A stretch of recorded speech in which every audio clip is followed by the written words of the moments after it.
மானம் குறையும் இன்னு மாசு படியும் இன்னு வீணா கதை முடிஞ்சு போச்சு.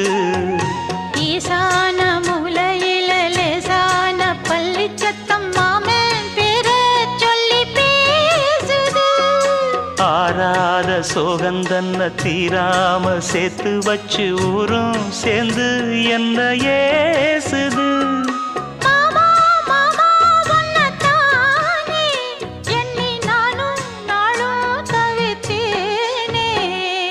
கூண்டுக்குள்ள என்ன வச்சு கூடி நின்ன ஊற விட்டு கூண்டுக்குள்ள போனதென்ன கோலக்கிளியே.